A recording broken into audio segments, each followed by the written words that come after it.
Assalamualaikum warahmatullahi wabarakatuh. Perkenalkan, saya Hugeng Seta Paranowo dengan NIM 19000180773 dari kelas B. Di sini saya membuat video mata kuliah pengantar rekayasa perangkat lunak uji kompetensi 1, di mana berisikan uji materi pertemuan 1 sampai dengan 4, dan studi kasus yang saya ambil yaitu aplikasi layanan OSIS. Baik, langsung saja ke slide selanjutnya. Dan di mana tugas 1 yang pertama yaitu pendaftaran WhatsApp grup PRPL 2021. Di bawah terdapat bukti bahwa saya sudah join, di mana ini dari chapter teman saya yang satu kelas. Dan yang kedua yaitu pendaftaran akun gitlab.com, dan di sini saya sudah mendaftarnya sejak 23 Desember 2019. Tugas kedua yang pertama pendaftaran judul aplikasi project, di mana di sini saya mendaftarkan judul aplikasi project yaitu aplikasi layanan OSIS. Di sini saya di ACC pada revisi ke-1, yang mana pada pengajuan yang pertama saya mengajukan judul yang sama, namun tidak ada proses bisnisnya, dan yang kedua saya revisi menjadi ada proses bisnisnya yang diolah oleh OSIS itu sendiri, yaitu pertokoan, di mana menyediakan alat-alat penunjang belajar ataupun kegiatan dalam sekolah. Yang kedua yaitu tugas lanjutannya persiapan peralatan dan lingkungan pengembangan perangkat lunak, ini singkat PL, di mana spesifikasi yang saya gunakan yaitu laptop dengan Windows 10 Home dan prosesornya 2.70 GHz dan RAM-nya 8 GB. Dan perangkat lunak pendukung lainnya yaitu yang pertama exam sebagai host atau akses MySQL, yang mana nanti untuk menyimpan database-nya. Yang kedua editor teks yang digunakan untuk codingnya yaitu Visual Studio Code. Ini lambang Visual Studio Code-nya. Yang kedua yaitu Chrome sebagai uji coba berjalan aplikasi, di mana program ataupun aplikasi yang kita buat dijalankan pada Chrome ataupun browser Chrome. Dan tugas ketiga yaitu yang pertama membuat project, di mana project yang dibuat pada tugas 3 yaitu mengenai judul yang kita daftarkan tadi yaitu aplikasi layanan OSIS. Di sini saya sudah membuatnya. Dan yang kedua yaitu menambahkan member. Di sini menambahkan member yaitu dosen pengampu mata kuliah PRPL yaitu Bapak Ali Tarmuji dengan akses developer. Tugas 3 lanjutan yaitu pemasangan Git client di laptop, dan ini adalah SS ataupun capture bahwasanya Git sudah terpasang pada perangkat saya, laptop saya.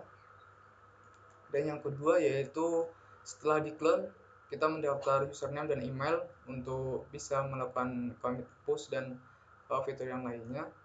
Dan di sini adalah contoh commitnya dan pushnya. Dan setelah di commit dan di push maka langsung masuk ke dalam project yang kita buat di GitLab.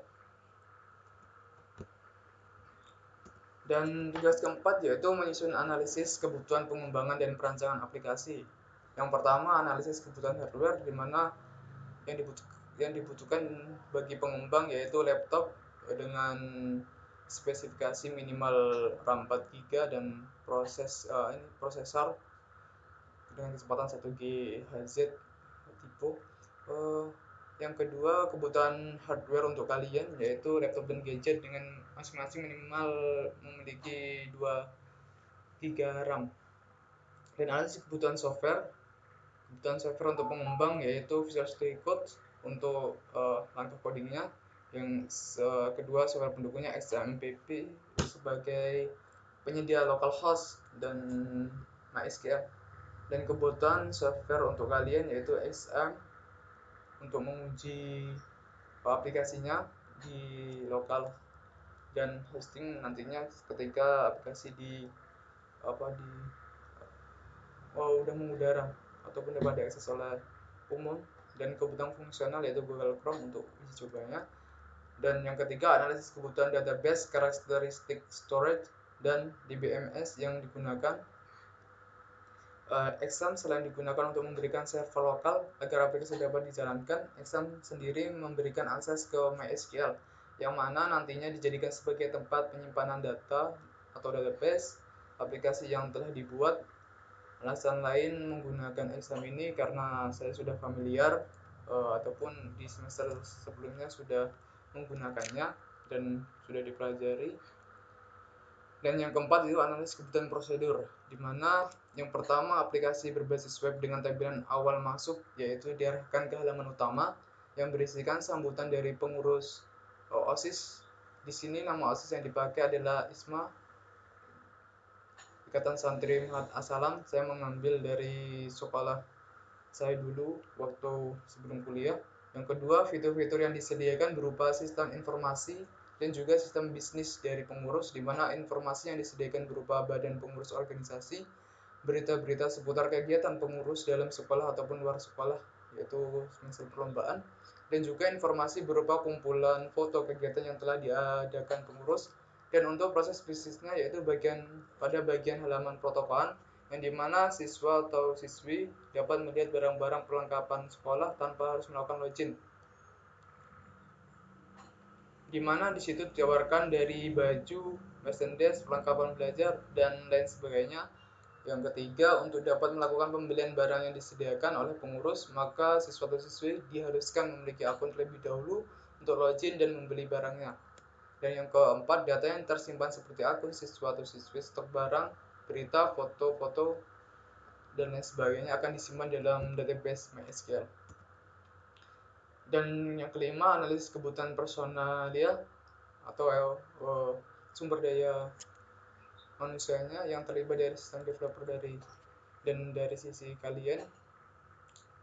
SDM yang terlibat dari sisi developer yakni saya sendiri, Bung Pranowo, sebagai perancang dan pengembang aplikasi, beserta Bapak Ali Tarmuji sebagai dosen yang mengampu mata kuliah pengantar rekayasa perangkat lunak, sekaligus yang mengarahkan dan memberikan masukan atau solusi dalam menyelesaikan tugas pembuatan aplikasi pelayanan OSIS.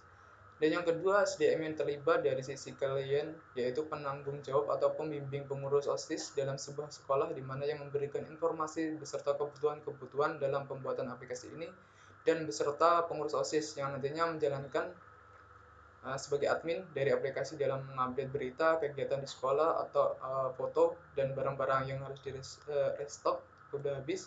Dan admin juga bertanggung jawab dalam proses bisnis yang sedang dijalankan di website, yakni pertopan itu sendiri. Yang keenam, analisis kebutuhan dokumentasi analisis, dokumen desain, perjanjian, dan lain sebagainya. Di mana yang pertama, dokumen analisis berupa laporan kebutuhan dan faktor-faktor pendukung dalam merancang dan mengembangkan aplikasi agar dapat dijadikan rujukan, yang mana diharapkan memberikan peningkatan dalam pengembangan aplikasinya. Dokumen desain di sini saya menggunakan Adobe XD, digunakan untuk mendokumentasikan rancangan dari antarmuka dan juga prototipe nantinya, di mana agar proses jalannya aplikasi dapat mudah dipahami dan memberikan pemahaman dalam penggunanya sehingga tidak butuh waktu lama dalam beradaptasi dengan penggunaan aplikasinya. Dokumen perjanjian MOU di sini berisikan agar nanti proyek yang kita buat itu ada kesepakatan antara dua belah pihak, yang mana perjanjiannya perjanjian untuk menggunakan jasa ini bisa pembuatan website mengenai harga dan merealisasikan apa yang diinginkan oleh kalian. Dan dokumentasi pustaka berisi tentang daftar pustaka atau referensi yang digunakan untuk mendukung realisasinya website pelayanan OSIS. Referensi yang digunakan dalam pembuatan dan pengembangan aplikasi ini yaitu buku pemrogram web karangan Priyanto Hidayatullah, Johari Khairul Khawistara, materi programming PRPL, tutorial di YouTube seperti kelas terbuka, web programming Unpas, Kodipolitan, dan juga website pendukung Bootstrap, Web3 School, dan lain sebagainya.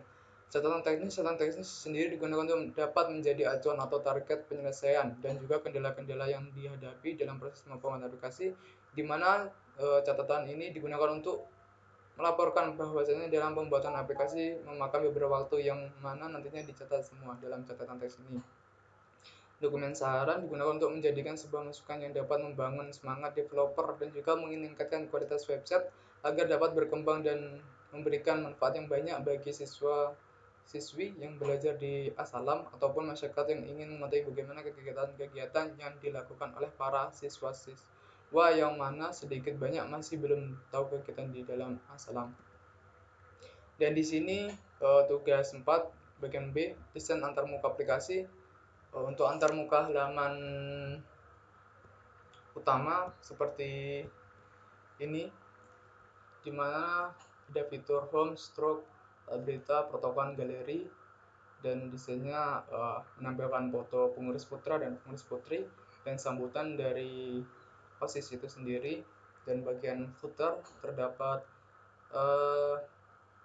aplikasi ataupun media sosial yang digunakan oleh Asalam itu sendiri. Dan sampingnya yaitu bagian halaman struktur menampilkan pengurus putra. Bila nanti diklik pengurus putra maka akan muncul pengurus putra, dan bila pengurus putri akan muncul pengurus putri.